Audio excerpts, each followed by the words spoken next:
Hey friends, Ash here. Welcome back to Gents. Hope that you're doing well. Beast mode fragrances are all the rage nowadays. People want fragrances that last forever, 24 hours of unholy projection. If it ain't beast mode, I don't want it.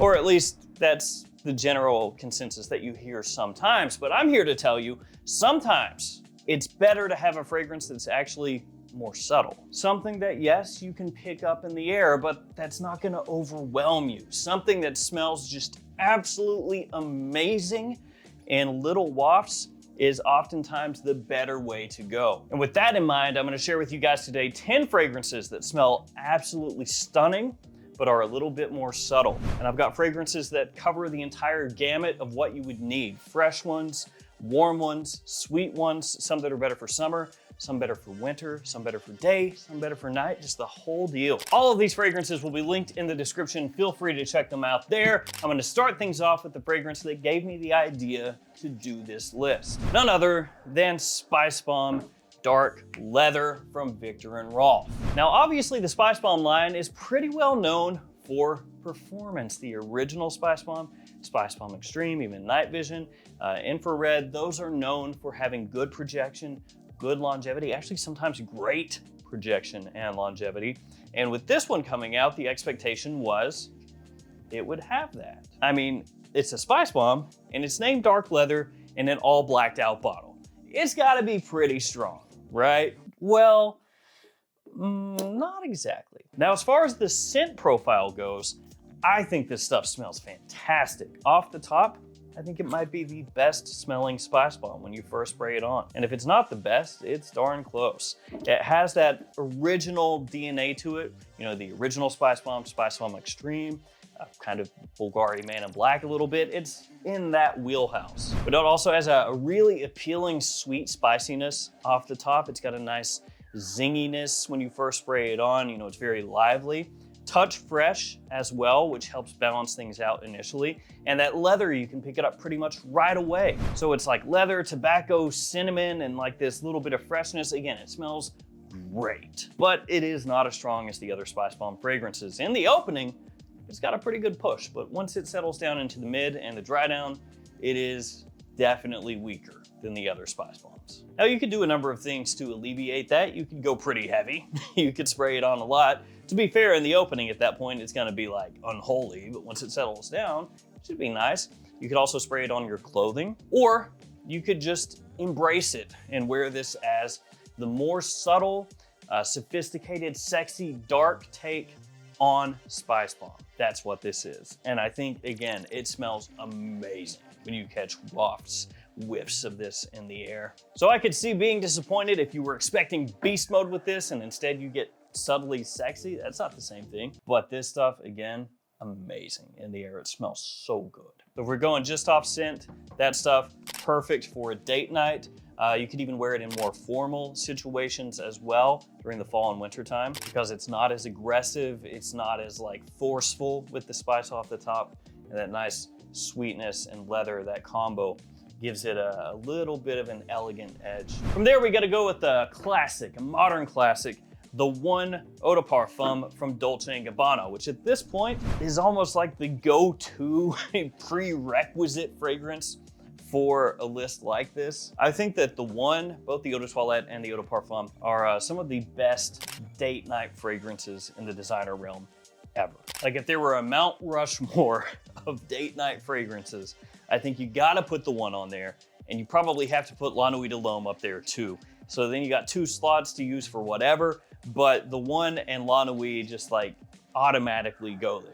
This one smells amazing. Sweet, sexy, spicy, very magnetic, alluring.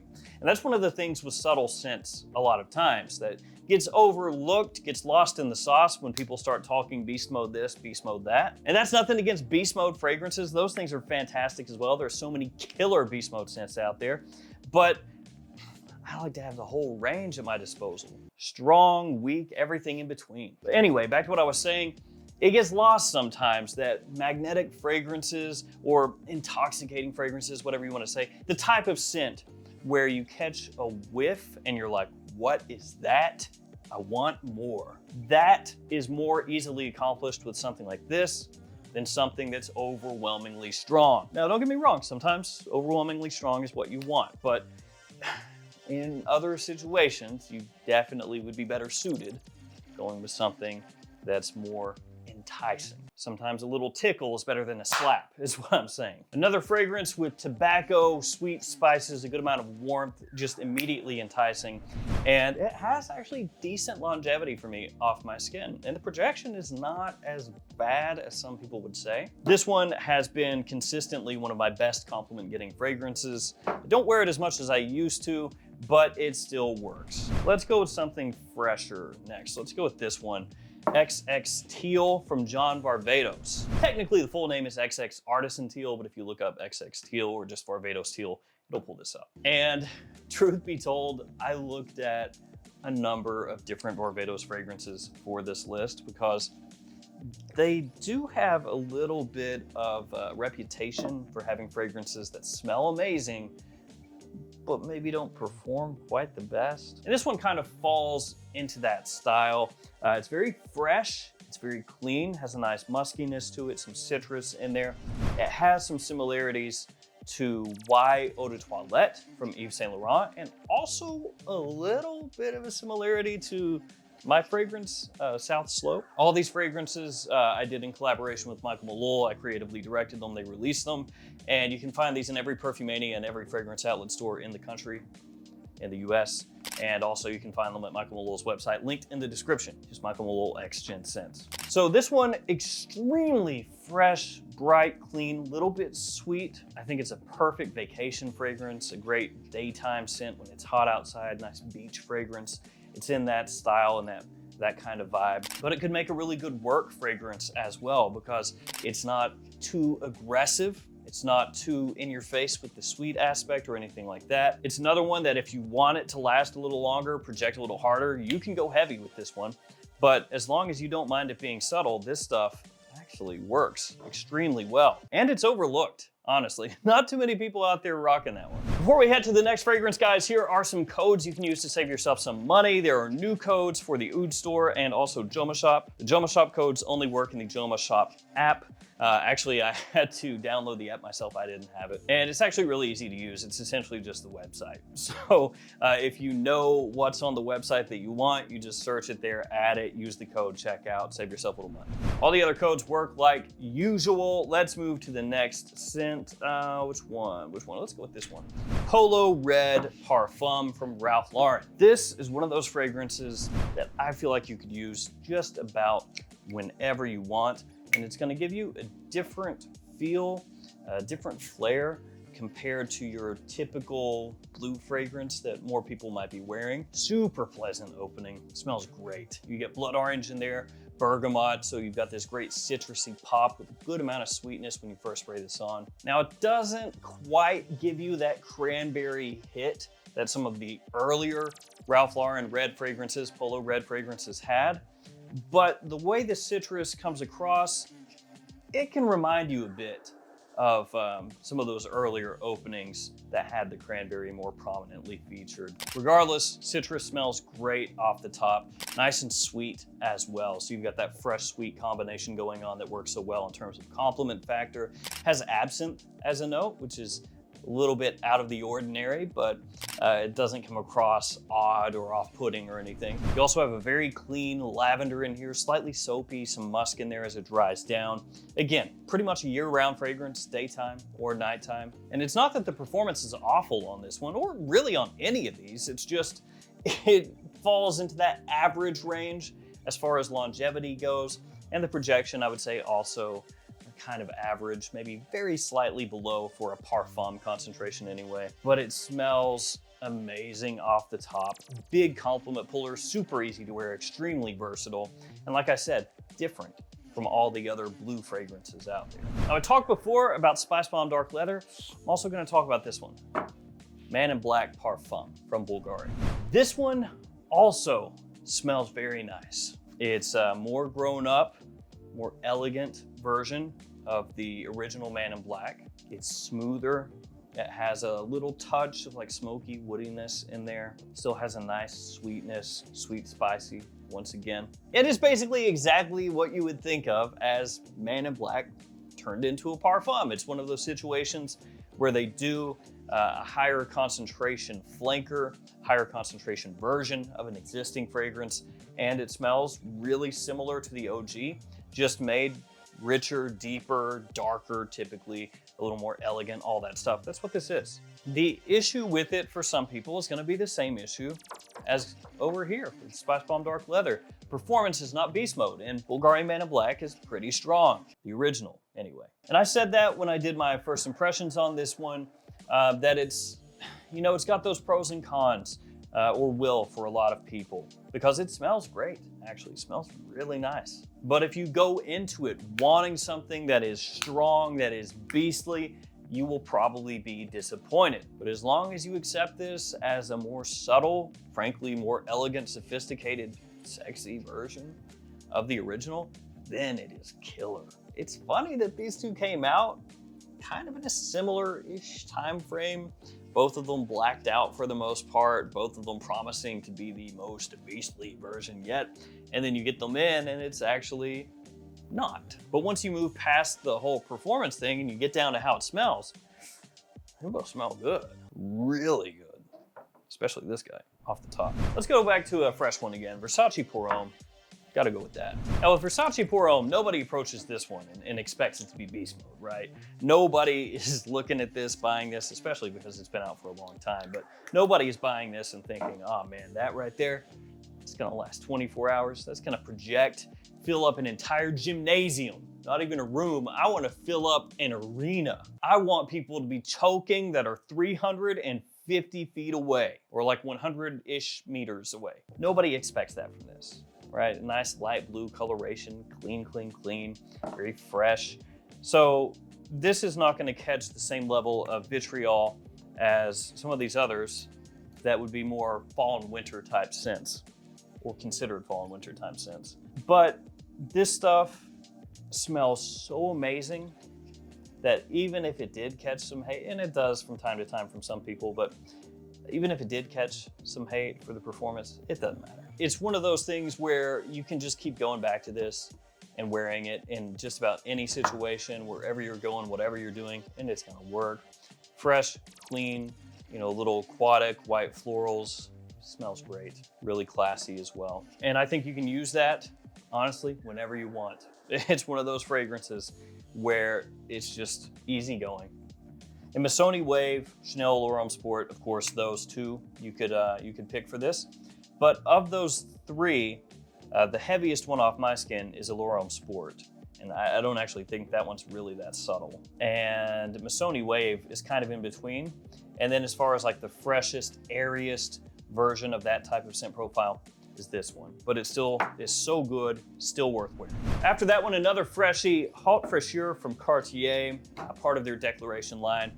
And I absolutely love the smell of this one. Very green, in case you couldn't tell by the name and the bottle. Has citrus leaf, green cardamom, I believe some woods as well. Oof, so good. This is gonna be one of the more subtle fragrances here, possibly the most subtle. It's an extremely bright, fresh, green, sweet opening. Citrus leaf cardamom, like I said, ultra appealing, really, really classy, well done. I don't think it comes across too mature either. Obviously, older guys can wear it, but I think younger guys could wear this as well. Springtime, you know, when everything starts to bloom outside, starts to heat up, something like this, absolutely amazing. And it leaves a very clean, semi-sweet scent bubble around you. It's just kind of a small scent bubble. Let's go back to just a compliment monster, CH Men from Carolina Herrera. I still bust this one out from time to time. I've actually got, I think 3 bottles of this. So I have 3 different bottling styles. They've changed up the look of this slightly a number of times. I think I have 3. I could have 4. I got kind of a problem. I got a lot of stuff. I know for sure I have 3. Now I talk about this one from time to time, mainly because even though this fragrance is a little bit old, not super old, but it came out in 2009. So, you know, it's getting up there a little bit. It's like 15. It's old enough to get its learner's permit. Next year, it can start driving. And despite CH-Men almost having that driver's license so close, it has started to come back around again. I've noticed some fragrances here over the past year or two that have pretty strong similarities to how this one smells. Actually, Carbon from Intelligent Shop, which is More Plates, More Dates, fragrance brand. Shout out to him, by the way. Carbon smells really similar to CH-Men. And there's people going crazy for that stuff. They're like, oh, that's fantastic. And it is good, but they're like, oh, this stuff is amazing, fantastic, smells like nothing else out there. But it's actually kind of similar to CH-Men, which honestly, this DNA still works. So good on him, because he was like, oh, that stuff still works. Here we go. Has an interesting note breakdown. There's leather in there, there's sugar, there's vanilla, grassy notes. It sounds weird, but in actuality, it works fantastically. It's a sweet, wearable leather fragrance that's not overpowering, that's really sexy, huge compliment puller. And this stuff is still absolutely killer. This stuff is fantastic. After that, we have YSL L'Homme Eau de Parfum. This is a fragrance that is just absolutely killer in the air. It smells fantastic. It grows on you. The more you wear it, the more you want to wear it, the more you want to smell it, but it is not super strong. Has a nice note breakdown. It has oak, cognac as one of the notes, lavender in there as well, bitter orange. So you get this fragrance that has a little boozy sweetness, nice, fresh, clean aspect from the lavender. The bitter orange gives you a different citrus open, so it doesn't go, you know, super sweet. It has this balance of warmer sweetness and then a nice freshness off the top. Without going, you know, bubblegummy or something like that. This is one I think just about anybody can wear. It doubles as a daytime or evening fragrance. You can wear it year round, extreme versatility. Again, it just smells absolutely fantastic. Huge compliment puller, but a little bit subtle. And last but not least, Legend Night from Mont Blanc. I talked about this one in another video here recently, I feel like. This one gets overshadowed sometimes. Legend Spirit, Legend Eau de Toilette, Legend Eau de Parfum, maybe the new Legend Blue, you know, all of these kind of take precedence over this one, but that stuff smells amazing. Really good, super sexy. Little bit similar to Armani Code Profumo. Not as spicy as Profumo to me anyway, and not quite as aggressively sweet as Profumo is, but it's in that wheelhouse. You have apple, lavender, Akigala wood as one of the notes. Actually, I remember when this came out, they made a pretty big deal about the Akigala wood note. Vanilla mint, cardamom, a whole bunch of other notes. But yeah, the Akigala wood, they did like a whole write-up just on that specific note when this thing was announced. I can still remember that. Really nice fragrance, maybe like a slightly more aromatic touch to Code Profumo, kind of in that style, but really, really good. Big compliment puller, super sexy, great price. A lot to love about that one. So there we go, guys. There are some fragrances that are a little more on the subtle side that still smell fantastic, that you should still be wearing. Not everything has to be beast mode all the time. Like I said, yes, sometimes go beast mode if it makes more sense, absolutely. But there are times where, you know, instead of doing a bunch of sprays of Sauvage Elixir, some CH-Men would work way better. Thank you guys for hanging with me. Stay safe out there, and I'll see you tomorrow with another fragrance video. See you guys later.